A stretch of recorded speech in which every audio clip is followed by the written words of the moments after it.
सभी छोटे बड़े श्रोताओं को सुनीता भटनागर का प्यार भरा नमस्कार। ऑडियो स्टोरीज के हमारे चैनल कहानी जगत में आप सभी का स्वागत है। हिंदी कहानियों की श्रृंखला में आइए आज सुनते हैं जयश्री रॉय जी द्वारा रचित कहानी अपनी कैद। किचन का पिछला दरवाजा खुलते ही हवा में ब्रोकली सूप की सौंधी गंध फैल गई थी और इसके साथ ही जो चेहरा चमका था, मैंने उसे उसी गंध के घेरे में पहचान लिया था। यह माँ की जाति की महिला है। इसकी देह से लालित्य नहीं, स्नेह रिश्ता है। एक बच्चा जो अपनी माँ की मौत के बाद अरसे से अपने भीतर दुबका पड़ा था, यकायक धूप की सुनहरी हरारत से भरकर बाहर निकल आया था। पंखुरी पंखुरी खिलते सूरजमुखी की तरह, उतना ही ताज़ा और चमकीला। मेरे पूरे वजूद से छलकती हल्की मुस्कुराहट उसकी मटमैली नीली आंखों में तत्क्षण प्रतिबिंबित हुई थी। उसने मुझे पहचान लिया था और उसकी अदृश्य बाहें संपूर्ण अपनत्व के साथ मेरे इर्द गिर्द सहसा घेर आई थी। वह छोटा सा क्षण किसी जादू की तरह था।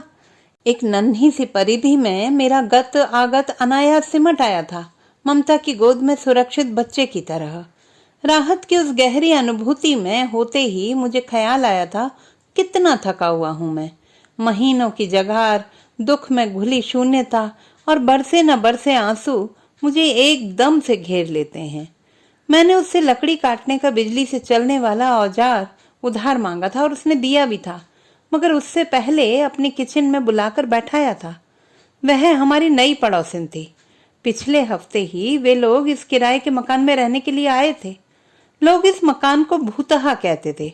2 साल पहले यहाँ एक विधवा ने आत्महत्या की थी। उसके बाद यहाँ कोई किराएदार नहीं आया था, पर जैसा कि अक्सर होता है, उस खाली मकान में भी एक अदद भूत रहने लगा था। मगर आज यहाँ किसी भूत की बासी बोसीदा गंध नहीं, गर्म खून इंसानों की महक थी और जिंदगी की चहक भी। मैं रोज सोचता रहा कि आकर इनसे मिलूं, मगर हो न सका। माँ की मृत्यु के बाद विगत 1 वर्ष से मैं बिल्कुल असामाजिक होकर जी रहा हूँ। माँ दुनिया और मेरे बीच एक कड़ी थी।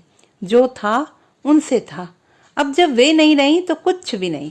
आज अपने बगीचे के जंगलात साफ करने गया तो याद आया कि हमारा शॉ मशीन महीनों से खराब पड़ा था। वही मांगने के लिए आज सुबह के समय यहाँ अपने नए पड़ोसी के घर चला आया था।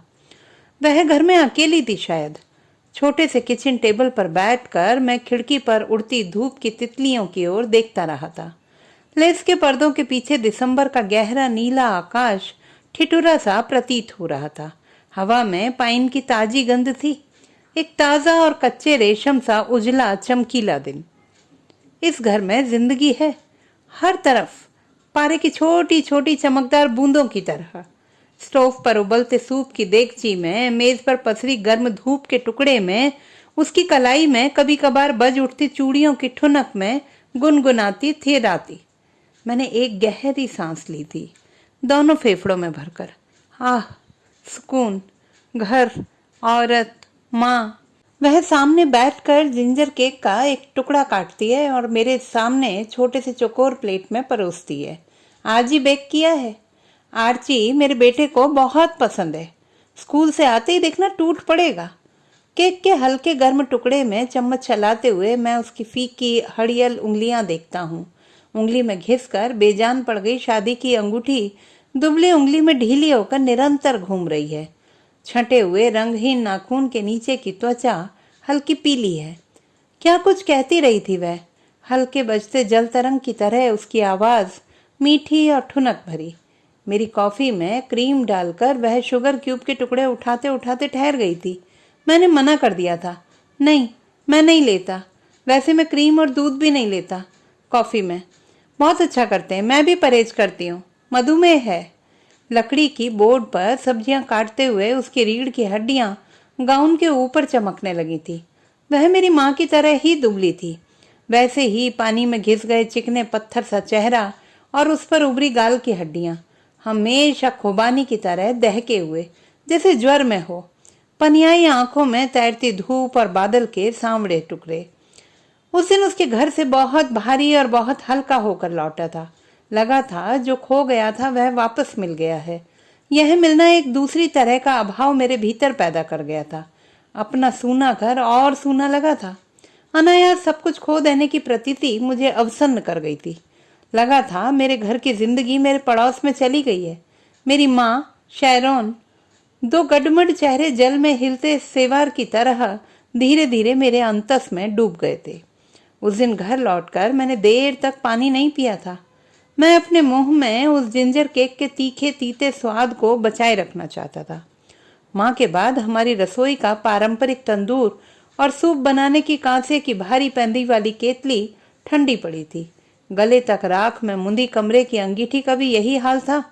मैं सर्दी की ठिठुरती रातें स्टोव के किनारे कंपारी सटोरी पीते हुए ऊंग और नींद के बीच बिता देता था। अपने बिस्तर में नहीं लेटता था। वहां माँ की लोरियां, स्नेह भरी थपकियां स्मृतियों में कौंध कर मुझे सोने नहीं देती थी। क्यों खुशी की यादें एक दिन अंततः दुख बन जाती हैं? क्यों सुखद अतीत पीड़ा का उत्स बनकर हर बार घर लौटता है? मेरे भीतर छाई धुंध में रह रह कर ये प्रश्न चमकते हैं और मैं और दिशाहारा हो उठता हूँ। पहले माँ थी तो दुनिया थी, अब जो वे नहीं तो बस वे ही हैं, दुनिया नहीं। आज एक अरसे के बाद शैरोन को देखकर दुनिया की याद हो आई थी, माँ की स्मृतियों से परे होकर, जो रहकर भी कहीं नहीं रह गई थी। स्थूल होना, स्पर्श में होना ही हमेशा होना नहीं होता, होते वे भी हैं जो कहीं नहीं होते। बचपन में पोलियो में मेरा दायां पैर कमजोर पड़ गया था। माँ कहती थी कि सालों पहले किसी ट्रॉपिकल देश में हम क्रिसमस का अवकाश मनाने गए थे, वहीं यह रोग लगा होगा। मुझे भी उसकी धुंधली सी याद थी। बर्फीले पहाड़, रेगिस्तान और समंदर का देश, सांपों और साधुओं का देश, भूख और अमीरी का देश। अब भी मेरी नींद में गुलाल के रंग उड़ते हैं, सपेरे की बीन बजती है। जब मैं रुक रुक कर हिचकोले खाता हुआ सा चलता, माँ मेरी तरफ देखने से बचती। क्या होता था उनकी आंखों में उस समय मेरे लिए, मैं सोच नहीं पाता था, और जो महसूस करता था उन भावों को व्यंजित करने के लिए शब्द नहीं मिलते थे। मुझे बस गिरजाघर के प्रार्थना कक्ष की दीवार पर बनी वह तस्वीर याद आती थी जिसमें सलीब पर लटके यीशु के जिस्म की ओर मरियम देख रही है। उनके दोनों हाथ सीने पर हैं और आंखें, हाँ वही आंखें, मेरी माँ की आंखें। उनमें शब्द ध्वनि से परे की वही मुख भाषा। हर माँ की आंखें एक जैसी होती हैं, मरियम जैसी। दुनिया भर के वात्सल्य करुणा को इकट्ठा कर उसका स्थूल अनुवाद माँ के रूप में ही होता है। मुझे स्कूल के बच्चे डोनाल्ड डक कहकर चिढ़ाते थे। मैं खेलना चाहता था मगर बच्चे मुझे अपने साथ नहीं लेते थे। कभी लिया भी तो अड़ंगा लगाकर फेंक दिया। सबकी तरफ हिचकोले लेकर दौड़ता हुआ मैं किसी बिफरे बतख की तरह दिखता हूँगा। बच्चे तालियां बजाते, मेरे सिर पर इधर उधर से चपत लगाते और मैं आंखों में आंसू लिए उनके पीछे जिद्द से भरा दौड़ता भागता रहता। एक बार इसी तरह बच्चों से पिटकर मैं खेल के मैदान में खड़ा था। स्कूल के गेट के पास जाने की हिम्मत नहीं हो रही थी। मेरा यूनिफॉर्म फट चुका था और चेहरा धूल से सना हुआ था। घुटनों पर खून के धब्बे थे। गेट के पास मुझे ना पाकर माँ ढूंढते हुए वहां आई थी। उनके पास आते ही मैं फट पड़ा था और उन्हें दोनों हाथों से पीटने लगा था। माँ ने कुछ नहीं कहा था। मुझे अपने सीने में समेटे चुपचाप बैठी रही थी। मैं उन्हें पीटते पीटते आखिर थक गया था और एक समय के बाद निढाल होकर उनकी गोद में ढह गया था। माँ ने तब भी कुछ नहीं कहा था। मुझे याद है उस दिन मेरी पीठ पर उनकी हथेलियां कबूतर के सीने की तरह नर्म और हरारत भरी थी। बाद में कहा था उन्होंने, जब भी तुम्हें कोई दुख दे इसी तरह लाकर मुझ पर उंडेल देना। बिली, सुनकर मैं और रोया था। बचपन से लेकर जब तक माँ रही मैंने यही किया। दुनिया भर के दुख संतरास जहां जो मिला लाकर उन पर उंडेलता रहा। बदले में वह मुझे खुशियों की गुलाबी कैंडियां थमाती रही। कभी कुछ भूल जाता तो माँ ही याद दिलाकर मुझसे वसूल ले जाती, बाकायदा तलाशी लेकर। कितनी सूक्ष्म थी उनकी दृष्टि। छोटे से छोटा दुख, छोटी से छोटी बात भी उनसे छिपती नहीं थी। आंखों में टंका दुख का कोई मटमैला पैबंद, हंसी का कहीं से कोई फीका हो गया रंग, चेहरे पर ठिठका हुआ एक जर्द मौन, सब कुछ। मुझे अपने कैशोरे का चेहरा याद आता है। शीशे पर दहकता हुआ लाल लाल गुस्सैल, मुहासों से भरा, कहीं से पीप कहीं से खून। ओह, कितना गंदा दिखता था मैं खुद को ही। अपना चेहरा छिपाने के लिए संदूक अलमारी ढूंढता था। आवाज भी फटकर एकदम कर्कश और बेसुरी। न बच्चा न जवान, बीच की कोई चीज, बेढंगी, बदसूरत। सोचते हुए मैं अपनी खाली बोतल टटोलता हूँ। वह दूर कोने में लुढ़की पड़ी है। आंखों के आगे गुलाबी तितलियां उड़ रही हैं, गले की एक नस फड़क रही है रह रहकर। पूरे कमरे में अंधकार पसरा है, उल्टी पड़ी दवात की तरह। मैं सोफे पर लेटा लेटा देख सकता हूँ। मेरी खिड़की के ठीक सामने रोशनी से भरी शैरोन की खिड़की, उस पर नाचती खुशरंग परछाइयाँ, हंसी के खनखनाते टुकड़े, खाने की सुगंध। अरसे बाद मुझे भूख लगाई है। ख्याल आ रहा है कि मैं बहुत भूखा हूँ, बहुत दिनों से। मुझे थैंक्स गिविंग पार्टियां याद आ रही हैं। तंदूरी टर्की, गर्म मक्खन आलू, लेट्स, चीज और चेरी टमाटर का सलाद। मेरे मुंह में पानी भर आया है और आंखों में भी। ऐसी ही एक पार्टी में मैंने लीजा के सामने प्रेम प्रस्ताव रखा था। लीजा, संदली त्वचा और अखरोट की रंगत जैसी बालों वाली दुबली पतली लड़की, जो लहराकर चलती थी तो उसके सीने में भंवर से पड़ जाते थे। उसके पके जंगली बैरी जैसे लाल होंठों को सोचकर सर्दी की रातों में मैं झुलसा करता था। जिंदगी की पहली कविता भी मैंने उन्हीं होंठों पर लिखी थी। रविवार की सुबह की प्रार्थना के लिए चर्च जाती हुई वह अपने लाल सुनहरे फ्रॉक में दहकते चिनार की तरह दिखती थी, कौंध और लहक से भरी हुई। मैंने उसे एक बार जख्मी कबूतर की टांग में पट्टी करते हुए देखा था। न जाने क्यों उस समय मुझे वह मेरी माँ जैसी लगी थी, स्नेह ममता से भरी हुई, बहुत कोमल निर्मल। थैंक्स गिविंग की उस रात मैंने लीजा को प्रपोज किया था, धड़कते दिल और पसीने से भीगे माथे के साथ। सीने में धड़कनों का शोर बढ़ रहा था, जैसे पसलियों पर दिल टूटा पड़ रहा हो। मगर सुनते ही लीजा की फिरोजा नील आंखों में व्यंग्य कटार की तरह कौंधा था। कैसी हिकारत भरी आंखों से घूरा था उसने मुझे। ओह, सोचता हूं तो आज भी रगों में दौड़ता खून पानी बन जाता है। वाइन की लाली उसकी होंठों पर थी, ठीक जैसे अनार का रस फल के दरारों से टपकता है। वह नशे में थी उस समय, दिख रहा था। अपनी ऊंची सैंडल उतार कर पंजों के बल लॉन की घास पर चल रही थी, ठीक किसी नृत्यरत राजहंसिनी की तरह। मैं उसकी सुर्खेड़ियां देख रहा था जब उसने कहा था, तुम मुझे ठीक ठाक लगते हो, बस तुम्हारी नाक थोड़ी ज्यादा मोटी है। But a nose work can be done and that should take care of the problem. और ये जो तुम्हारी चाल है ना, खैर, बट तुम्हारी माँ is the real problem. You are a mama's boy, we all know that. कभी उनको छोड़कर जी पाओगे? सोच लो। हम दोनों के बीच मुझे कोई तीसरा नहीं चाहिए।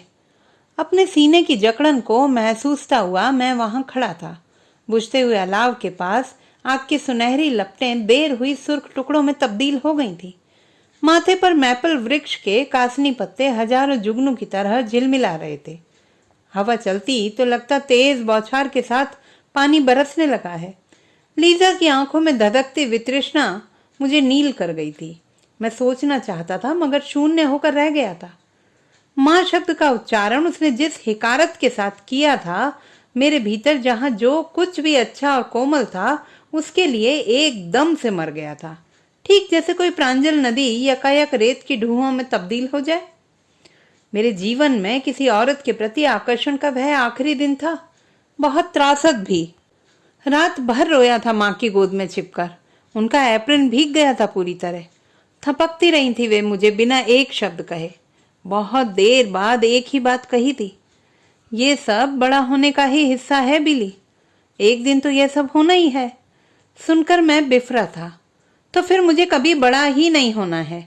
इसके बाद अपनी जिंदगी की डिक्शनरी से मैंने लड़की शब्द को हमेशा के लिए मिटा दिया था। औरत का अर्थ मेरी माँ है, मेरी माँ जैसी होना है। जो उनकी तरह नहीं वह औरत नहीं, और उनकी जैसी कोई नहीं, कोई भी तो नहीं।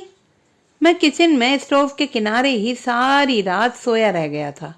सुबह नींद खुली तो दिसंबर की नर्म खुशनुमा धूप ने स्वागत किया था। छत के मुंडेर पर बुलबुल का जोड़ा चहक रहा था। हवा में पाइन की गंध आज भी तेज थी। आज शुक्रवार था। कचड़े की गाड़ी कचड़े की थैलियां इकट्ठी करने आने वाली थी। कचड़े की थैली कचड़ा पेटी में डालते हुए मैंने शैरन को देखा था। उसके किचन गार्डन में धूप का शामियाना लगाकर बैठी थी। उसकी पीठ मेरी तरफ थी, छांव से बाहर, धूप से भरी हुई। मैं जानता था सुबह का यही समय शैरॉन का निहायत अपना होता है। पति और बच्चों के जाने के बाद वह एक कप काली कॉफी और सिगरेट लेकर थोड़ी देर के लिए अपने किचन गार्डन में जा बैठती है, बिल्कुल शांत और निश्चिंत, धीरे धीरे कॉफी की घूंट लेती हुई और सिगरेट पीती हुई, एक पूरे दिन की भाग दौड़ और मेहनत की तैयारी में। उसे इस तरह से बैठी हुई देखना मुझे गहरे सुकून से भर देता है। मैं मन ही मन इस प्रार्थना में होता हूँ कि यह शांति और फुर्सत के दुर्लभ क्षण उसके जीवन में बने रहें। माँ भी इसी तरह रोज बैठती थी, मगर रातों को सारे काम निपटा कर वह ड्रिंक का गिलास और सिगरेट लेकर अपने बेडरूम में बैठती थी, अपने सिरहाने वाली खिड़की खोलकर। हर मौसम में, चाहे बर्फ झड़ रही हो या बसंती हवा चल रही हो, वे गर्म करके लाल वाइन पीती थी, ग्लू वाइन। माँ को उन क्षणों में देखना एक सुखद अनुभूति हुआ करता था।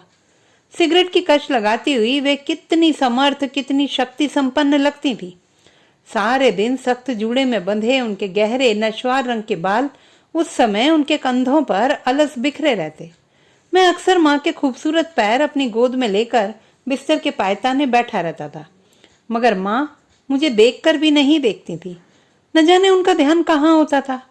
ऐसे समय में उनकी आंखों में अजीब सी चमक और खोयापन होता था। सर्दी की रातें खिड़की के नीचे खिलने वाले जंगली गुलाबों की खुशबू से तर होती थी।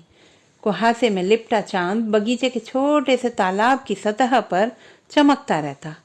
घर के पिछवाड़े ओक के बूढ़े घने पेड़ की डाल पर उल्लू बोलता तो मैं सेहर सेहर जाता था, मगर माँ का ध्यान नहीं टूटता। पापा का चेहरा मुझे याद नहीं। माँ कहती थी कि मैं ही तुम्हारा माँ बाप जो भी कहो हूँ बिली। मुझे भी ऐसा ही लगता था। माँ के रहते मुझे किसी और रिश्ते की कमी कभी महसूस नहीं हुई। हर संबंध की पूरक थी वे, हर रिश्ते का मुकम्मल चेहरा। दिसंबर की हवा में जादू होता है। नीले आकाश में मंत्र सा गुंजारता कुछ, जमीन हरियाली पर पवित्र जल का सा स्वर्गिक छिड़काव, प्रभु यीशु के आगमन का शुभ संदेश। आकाश बताश में सब धुल पुछ कर साफ और स्वच्छ। ईस्टर के अंडों पर रंग भरती माँ अक्सर कहा करती थी, ये अंडे जीवन और सृजन के प्रतीक हैं। हैलोवीन के त्योहार में कोहड़े पर चाकू से नाक मुंह के चित्र उकेरते भी उनकी कहानियां जारी रहती थी। कितना कुछ बनाती थी माँ क्रिसमस में। तरह तरह के पारंपरिक केक, मिठाइयाँ, पूरे घर में रोशनी, रंगीन झालरें, दरवाजे पर झाऊ के पत्तों और सूखे फूलों का गोलाकार सजावट, ड्राइंग रूम में क्रिसमस का ताजा नन्हा पेड़, साथ ही घर घर में कैरॉल के गीत, कांच की खिड़कियों पर रंग बिरंगी चित्रकारी, बाजार के नाकों दुकानों के सामने बारहसिंगे पर उपहारों का थैला लेकर सवार बहुत बूढ़ा सेंटा क्लॉज, और क्रिसमस की सुबह अंगीठी के पास लटके मोजों में भरे उपहार। उन्हें खोल कर देखने की उत्तेजना में मैं रात भर सो नहीं पाता था। हमारे घर के बरामदे में नन्हे यीशु का क्रीव सजता था। फिर वे सांध्य प्रार्थनाएं, गिरजे के घंटे की गंभीर ध्वनि, कोरस में प्रभु की महिमा के गीत गाते सैकड़ों सम्मिलित कंठ और गिरजे की ऊंची मीनारों में ध्वनित प्रतिध्वनित उनकी आवाज। आज भी क्रिसमस है और सुबह से चर्च की घंटियां रह रहकर बज रही हैं। शैरोन की रसोई की खिड़की भी सुबह से लजीज पकवानों की खुशबू से महक रही है। शैरोन के 3 बच्चे हैं, 2 भूरी आंखों वाले शैतान बेटे और एक मक्खन के बट्टे पर उकेरे गए चित्र की तरह बेटी गुड़िया जैसी। उसका पति किसी सुपरमार्केट में ट्रक ड्राइवर है, मोटे पेट और चुंदी आंखों वाला, निहायत कुरूप और स्वभाव से अशिष्ट, चर्बी से ठसाठस भरा चेहरा, गला गर्दन एक हुआ सा, माथे का सामने का हिस्सा उजड़ कर एकदम नंगा मैदान। वह मुंह खोलकर चप चप खाता है और बार बार बिना माफी मांगे डकारें लेता है। उसे सबके सामने अपनी गुद्दी खुजाने की भी बुरी आदत है। ऐसा करते हुए वह अश्लील प्रतीत होता है। हंसता है तो छोटी छोटी आंखें मूंद कर पूरा चेहरा बंद गोभी सा दिखता है। उस दिन मैंने उसे देखा था गली के नुक्कड़ पर शराब पीकर बार के काउंटर पर बैठी औरत से बदतमीजी करते हुए। बाद में वहां बैठे 2 अन्य लोगों ने उसे उठाकर बाहर गली में फेंक दिया था। वहां धूल में लौटते हुए वह कोई गीत गा रहा था। उस दिन मैं उसे उसके घर पहुंचा आया था। अपने पति को कंधे से पकड़कर संभालते हुए शैरोन ने न जाने मुझे किस दृष्टि से देखा था। उसमें कृतज्ञता थी या गहरा संकोच। उसकी लज्जा के क्षणों में मैंने उसे अकेली छोड़ देना ही उचित समझा था। उस रात शैरोन की खिड़की स्याह बदसूरत परछाइयों से घिर गई थी। कांच के बर्तनों के टूटने की आवाज, उसके पति के चीखने चिल्लाने की आवाजों के साथ शैरोन की दबी दबी सिसकियां और मिन्नतें सुनते हुए न जाने मैं कैसी यातना में हो आया था। अपनी माँ की तस्वीर के सामने अपनी मुट्ठियां भींचे बैठा रहा था। माँ कहती थी, जब भी गुस्सा आए या भावनाएं निरंकुश होने लगे, गहरी गहरी सांसें लेना। खून में कार्बन की मात्रा घटकर ऑक्सीजन की मात्रा बढ़ती है और रक्तचाप सम पर आ जाता है। जिस ट्रॉपिकल देश से मुझे पोलियो की बीमारी मिली थी, वहीं से माँ योग का यह चमत्कार सीख आई थी। एक समय के बाद शैरोन की हिचकियां बंद हो गई थी, मगर तब तक मेरे हाथों में थमी वाइन की नाजुक गिलसिया टूटकर रेजा रेजा हो चुकी थी और उसके चमकीले टुकड़ों में मेरी हथेली के जख्म से टपके खून का रंग जामुनी पड़ गया था। सोपा कहते हैं, संगीत और अनुभूति का कोई सिद्धांत नहीं होता। मेरी अनुभूतियां भी सारे सिद्धांतों से परे अराजक हुई जा रही थीं। एक नियम का टूटना ही दूसरे नियम को जन्म देता है। मैं भी न जाने क्या तोड़कर क्या गढ़ना चाहता था। उस रात मैं सो नहीं पाया था। रात के नीले आंचल में कुहासा कपास की ढेर की तरह सिमट आया था। धुएं में डूबी गलियां सड़कों के किनारे जलते लैंप की पीली रोशनी में एकदम गुम और सुनसान। कैसी उदासी में लिथड़ी रात थी। मकानों के सघन छज्जों के बीच फंसा एक टुकड़ा आकाश कटी पतंग की तरह कांप रहा था। दूर, बहुत दूर, कपड़ा मिल की बेडौल आकृतियों के ऊपर खुरदुरे कंबल से काले आकाश में जर्द तारे पैबंद की तरह टंगे थे, ठीक जैसे किसी भिखारी का कोट। उतना ही बदरंग, उतना ही बदहाल। वीलों के जाफरानी पत्तों के नीचे उस रात हवा और परछाइयां बेचैन सी लौटती रही थी। दूर ओक के ऊंचे प्राचीन पेड़ पर कोई रेवन रह रहकर बोलता रहा था। उल्लू की आंखों की तरह वह रात अनझिप बीती थी। सुबह होते होते मेरी आंखों के पपोटों पर जैसे कांच की महीन किरचें बिछ गई थी। उस सुबह कॉफी के प्याली के पीछे शैरोन की दो आर्द्र आंखें दर्द के पिघले दरिया सी फैली थी, उतनी ही बोझिल, उतनी ही गहरी, भरी भरी। मैंने नरगिस का पीला गुच्छा उसके सामने की मेज पर रखा था। उन फूलों को देखकर उस दिन बहुत बहुत रोई थी वह। कॉफी की गंध और अखबार के पन्नों की ताजी महक से तर वह पारे सी चमकीली सुबह उस दिन हम दोनों को एक अनाम संबंध में बांध गई थी। एक कच्चा धागा, जितना कमजोर उतना ही मजबूत। इसके बाद हम दोनों अपने अपने घर में एक दूसरे के साथ जीते रहे थे। एक मौन संवाद हम दोनों के बीच बना रहता। वह कुछ नहीं कहती और मैं सब कुछ सुनता। मैं बोलता और वह उनमें मेरी अनकही ढूंढ लेती। उसकी आंखों की तरलता और गीली चमक में मेरे लिए मूक स्वीकार होता।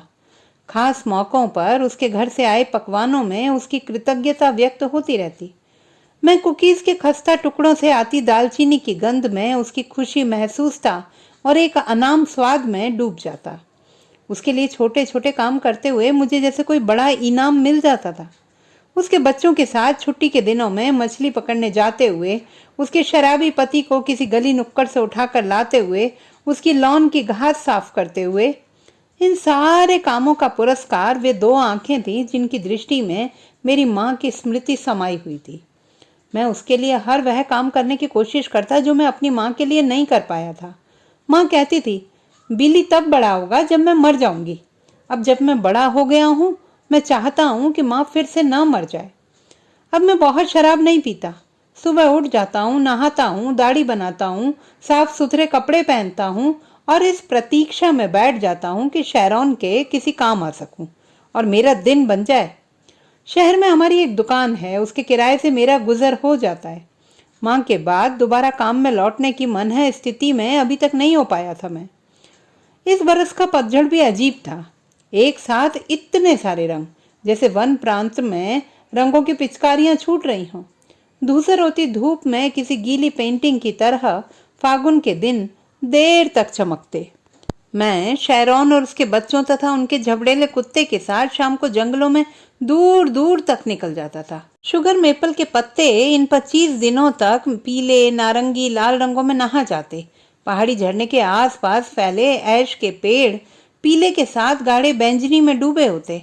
हाईवे के किनारे का सघन वन, कितने तरह के पेड़ वहां, elm, beech, birch, poplar, silver maple, willow, mountain ash और स्ट्राइप्ड मेपल, बासंती जाफरानी पत्तों से लदे खुश्क हवा में टूट पड़ने की तैयारी में। एक आत्महंता उत्सव, खत्म होने को, शरने का, एकदम से शेष हो जाने का। शायद एक अपना ही आनंद होता है इसमें। मृत्यु के स्वागत में जीवन की ऐसी उछाल, बांध टूटी उमंग। अपने होने का एक सर्व था अलग अर्थ, स्वाद। न होने में सब कुछ है। साइंस और अध्यात्म दोनों यही कहता है। अणु का महत्व तो हम देख ही चुके हैं, निर्माण में भी और विनाश में भी। रेड मेपल और स्कारलेट ओक की डालों पर अंगार से दहकते पत्ते, जैसे आग लगी हो। गहरे पतझड़ में सुर्ख सुनहरी आंच में तब्दील होने से पहले पेड़ों के अनोखे रंग दूर दूर तक जहां तक नजर आए, बासंती, नारंगी, बैंजनी, जामुनी, केसरी, बादामी, सिंदूरी, रंगों के दंगे में छिपी फगुनाहट का खुनक भरा आभास। मौसम का यूं हर रोज कपड़े बदलना, गर्म रंगों से ठंडे और फिर जर्द रंगों तक का एक उत्सव भरा सफर। रंगों की होली में शैरोन का मिजाज भी बदल जाता था। एकदम से बच्ची हो जाती थी, दौड़ती, हंसती, किलकती, तितली की चंचल झुंड की तरह माँ और बच्चे यहाँ वहां उड़ते फिरते। ब्लैक ओक के बादामी, नारंगी, लाल धूप छाई तल में दिन के डूबते आखिरी उजाले में शैरोन का वह रूप मुझसे कभी नहीं भूलता। चेहरे पर घुला केसर और आंखों में चमकती पारे से खुशी की अनगिन बूंदें। तितली के परों को छूने से जैसे उंगली के पोर रंग जाते हैं, मौसम की मेहंदी शैरोन पर भी गहरे चढ़ी थी। बुझने से पहले के मोम की तरह वह तेज शिखा में एकदम से जल उठी थी। उसका दिपता रूप मुझे खुशी के साथ कहीं एक अनाम डर से भी भर गया था। उसका बुझना मेरा अंधकार होगा, असीम अंधकार। ऐश के बैंजनी पीले पत्तों की कालीन पर बैठकर वह कागज के प्यालों में थर्मस से कॉफी उंडेलती थी।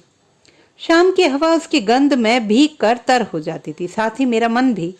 शुगर मेपल का इंद्रधनुष क्षितिज पर छाया रहता। एक देहातीत स्वप्न में जीवन के कठोर यथार्थ डूबकर स्वप्नमय प्रतीत होते। लगता अगर ये सब झूठ है तो इसी झूठ में जीवन गुजर जाए। प्रकृति के इस रंग भरे उत्सव में इस बरस हम सब भूलकर शरीक हो गए थे। इन सब में मेरा एकमात्र पावना शैरोन की खुशी थी। वह मुस्कुराती और मैं जिंदगी से भर जाता। इधर शैरोन के पति माइक की शराब की लत बढ़ती ही जा रही थी। उसके साथ ही शैरोन पर उसके अत्याचार भी। वह दिनों तक काम पर नहीं जाता, जिसके साथ झगड़ा करता, गालियां बकता। आखिर एक दिन उसे काम से निकाल दिया गया। मैं देख रहा था शैरोन के घर अब दूध, अंडे, ब्रेड और दूसरे सामानों की गाड़ियां नहीं रुकती थी। उसके किचन की खिड़की से लजीज पकवानों की खुशबूदार लपटें नहीं उठती। उसके लॉन की घास बेतरतीब और ऊसर होती जा रही थी। शैरोन जंगली बैरियों के जैम बनाती, पड़ोसियों के बागानों से कच्चे पक्के सेब चुन लाती, खुरदुरे अनाजों की पोरी दलिया बनाकर अपने बच्चों को मान मनोहार से खिलाने का प्रयत्न करती। मैं कभी अपना फ्रीज खराब होने या तबीयत ठीक ना होने के बहाने बनाकर उसके दरवाजे पर दूध, फल, ब्रेड, मक्खन की टोकरी रख आता। ऐसे मौकों पर न वह मेरी तरफ देखती, न मैं उसकी तरफ। मैं उसकी लज्जा और स्वाभिमान को बहुत एहतियात से ढके रहता। बदले में उसकी आंखें कृतज्ञता में छलछलाती रहती। वह माँ थी, इसलिए बहुत विवश थी। ममता के आगे स्वाभिमान को भी अक्सर हार जाना पड़ता है। शैरोन ने बताया था वह अनाथ है। एक अनाथ आश्रम में उसकी परवरिश हुई थी। उसे नहीं पता था कि संबंधों का स्वाद कैसा होता है, ममता का माधुर्य कैसा होता है। इतनी बड़ी दुनिया में उसका कोई नहीं, यह ख्याल उसे दहशत से भर देता था। उदास और निसंग जीवन के लंबे सफर में अगर उसने अपने भगवान से हर रोज कुछ मांगा था तो वह था एक परिवार का सुख। उसे दौलत शोहरत की भूख नहीं थी, बस संबंध की चाहत थी। कोई उसका हो, वह किसी की हो, प्यार दे सके वह खुद को उंडेल कर, किसी से स्नेह पाए चुटकी भर। माइक से उसका परिचय उन्हीं दिनों हुआ था। उसके स्कूल के सामने माइक कैंडी और हवाई मिठाई का छोटा सा केओक्स चलाता था। एक आध मुफ्त की कैंडी, दो चार मीठे बोल और प्रेम। अपनेपन के लिए जन्म से भूखी शैरोन उसकी ही होली थी। थोड़े ही दिनों में ऊपर का आवरण हटाकर माइक का कुरूप चेहरा बाहर निकल कर आया था। जिसे वह प्रेम समझती थी वह रेगिस्तान में जल के भ्रम के सिवा और कुछ न था। मगर एक जहाज के पंछी की तरह हर रिश्ते से महरूम शैरोन उड़ना चाहकर भी बार बार अपने नर्क में लौटने के लिए बाध्य और अभिशप्त थी। अचानक मैं बहुत जिम्मेदार हो उठा था। अरसे बाद सिगरेट शराब छोड़कर काम की तलाश में निकल पड़ा था। मुझे लगने लगा था शैरोन को मेरी जरूरत है। मैं उसकी किस तरह से मदद कर सकता था मैं नहीं जानता था। मगर मुझे तैयार रहना था, शैरोन के लिए, उसके बच्चों के लिए। न जाने कब, न जाने कैसे वह क्षण आ जाए। थोड़े दिनों की कोशिश के बाद एक सुअर के फॉर्म में मुझे नौकरी मिल गई थी। सुअरों की देखभाल करना मेरी ड्यूटी थी। मैंने यह काम सहज स्वीकार कर लिया था। हालांकि मुझे सुअरों की चिंगार से सख्त नफरत थी। और फिर अचानक एक दिन वह हादसा घटा था। माइक बहुत शराब पीकर शाम को घर लौटा था और शैरोन को बुरी तरह पीटा था।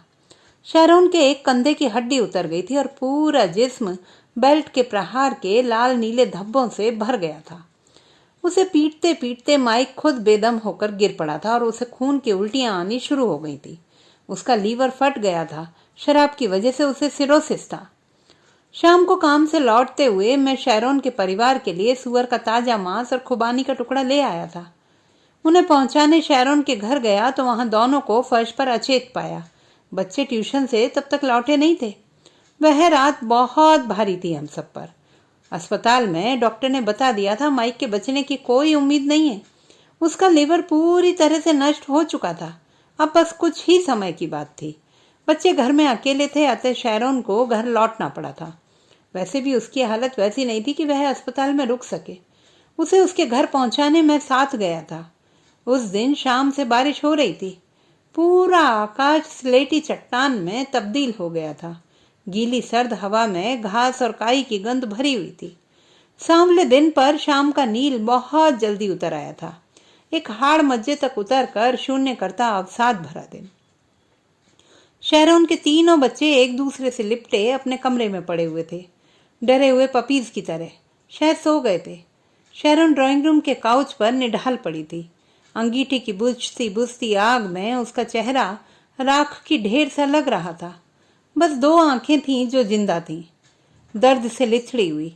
रो रो कर उसने अपना बुरा हाल कर लिया था। बहुत मुश्किल से मैंने उसे थोड़ा बंद गोभी का ठंडा सूप पिलाया था। जख्मी होंठों से वह कुछ भी गर्म या तीखा खा नहीं पा रही थी। मैं घर जाने के लिए उसके सिरहाने से उठने लगा तो उसने मेरा हाथ पीछे से पकड़ लिया। उफ, कितना ठंडा था उसका हाथ, पानी जैसा। मैंने उसे मुड़कर देखा था। क्या था उस रात शैरीन की आंखों में? कुछ ऐसा जो मैंने पहले कभी नहीं देखा था। एक तरल उष्मा, अनुनय, वर्ज की ग्लानि। मेरा दिल एकदम से बैठ गया था। तुम्हें इन सब से ऊपर होना है शैरोन। यह तुम्हारा मुकाम नहीं। गलतियां हम इंसान करते हैं, भगवान नहीं। तुम बिना मांगे मुझे बहुत कुछ देते आए और मैं लेती भी रही हूँ। मगर आज मुझे मेरे मन की एक चीज दे दो, ये रात दे दो। कहते हुए शैरोन के गीले चेहरे पर उसकी आंखें बही जा रही थीं। वह गल रही थी सर से पांव तक, गर्म मोम की तरह। इतनी दयनीय, इतनी करुण, इतनी वल्नरेबल वह पहले कभी नहीं लगी थी मुझे। मेरे अंदर एक साथ न जाने क्या क्या झनाके से टूटा था। मैं एक ही पल में जैसे किरचों में तब्दील हो गया था। इस दुर्दांत समय की चपेट में वह किस तरह आ गई थी? मूर्त थी, मिट्टी बन गई थी। किसी परदेश में बचपन में देखा एक दृश्य याद आया था। पानी में गलती देव मूर्तियां, कीचड़ में तब्दील होती आस्थाएं, भगवान। भीतर कुछ असहनीय सा घटा था। लगा था कोशिकाओं, शिराओं और रक्त के संजाल में दर्द की नीली नदी अनायास बह आई है। पहली बार उसने मुझसे कुछ मांगा था और मेरे पास देने के लिए कुछ नहीं था। वह सब जो वो की मांग रही थी। माँ ने कहा था, जिस ट्रॉपिकल देश में हम बहुत पहले घूमने गए थे, वहां लोग मंदिरों में जूते उतार कर जाते हैं। मैं भी अपना जिस्म उतार कर अब तक उसके पास आता रहा था, निरावरण, विशुद्ध मन होकर। वह मेरा मंदिर थी, भगवान थी। अपने देवता से अर्पण लिया नहीं जाता, मैं सिर्फ अर्पित हो सकता था। वह भी जमीन पर गिरे हुए फूल की तरह नहीं, पवित्र निर्मल सुगंध की तरह। और यह सुगंध मेरा प्यार है। मैं देहातीत होकर उस तक पहुंचा था। मगर मेरी भगवान अशरीरी नहीं, एक मानवी थी, धड़कती हुई, सांस लेती हुई। प्रेम देकर सोच लिया था सब दे दिया है, मगर अब लग रहा है यह देना ही तो शायद सब देना नहीं है। मैं होम हो गया, मगर पूजा पूरी नहीं हुई, अनुष्ठान पूरा नहीं हुआ। मेरे भीतर की नर्म प्रार्थनाएं कांटों में तब्दील हो गई थी। सूनी हथेलियों में बस उसासें थीं, कुछ अंतिम सांसें। शैरोन का हाथ छुड़ाकर मैं अपने घर लौट आया था। कितना कठिन था उससे इस तरह हाथ छुड़ाना, जैसे जिंदगी से बिलग रहा हूं। घर आकर देर तक पीता रहा था, मगर एक बार भी अपनी माँ की तस्वीर की तरफ देख नहीं पाया था। शहरोन को कुछ न दे पाने का दुख और अपने भीतर की सबसे खूबसूरत चीज को बचा ले जाने के सुख में टूट टूट कर रोता रहा था। जब वहां भी रहना कठिन हो गया तो उठकर अपने गॉडफादर के घर चला गया। माँ के बाद यही मेरा एकमात्र आश्रय था। 90 साल का मेरा गॉडफादर जॉन आंखों से प्रायः अंधा और अपाहिज था, मगर उसकी हथेलियों में मेरे लिए थोड़ी छांव और स्नेह की उष्मा अब भी शेष थी। कभी कभी जब अकेलापन बर्दाश्त से बाहर हो जाता था, मैं यहीं उनके पास चला आता था। अपने गॉडफादर के घर सुबह से पहले जब तंद्रालस पड़ा था, मुझे लगा था सपने में जैसे माँ कह रही हो, मेरा बिली तभी बड़ा होगा जब मैं मर जाऊंगी। 2 दिन बाद मैं जरा होश में आया था और बड़ी हिम्मत करके अपने मोहल्ले लौटा था। वहां आकर लोगों से सुना था माइक उसी रात मर गया था और शैरोन अपने इस किराए के मकान को छोड़कर बच्चों के साथ कहीं चली गई थी। सुनकर मैं चुप खड़ा रह गया था। मेरे अंदर जैसे सब कुछ शून्य और भौंतरा हो गया था। मैं कुछ सोच समझ नहीं पा रहा था। एक बार फिर शैरोन अनाथ हो गई थी। एक बार फिर मेरी माँ मर गई थी। उस किराए के खाली मकान में फिर से भूतों का बसेरा हो गया था और मैं अपने प्यार के साथ हमेशा की तरह अकेला रह गया था, क्योंकि मैं आज भी बड़ा नहीं हो पाया था। माँ का बिली बड़ा नहीं हो पाया था, अपनी ही कैद में रह गया था, वही छोटा सा बच्चा बनकर। उसे बड़ा होने में आज भी बहुत डर लगता है। तो दोस्तों, ये थी हमारी आज की कहानी। आपको कैसी लगी कमेंट बॉक्स में लिखना ना भूलें। चैनल को सब्सक्राइब करें, लाइक करें और मित्रों के साथ शेयर करें।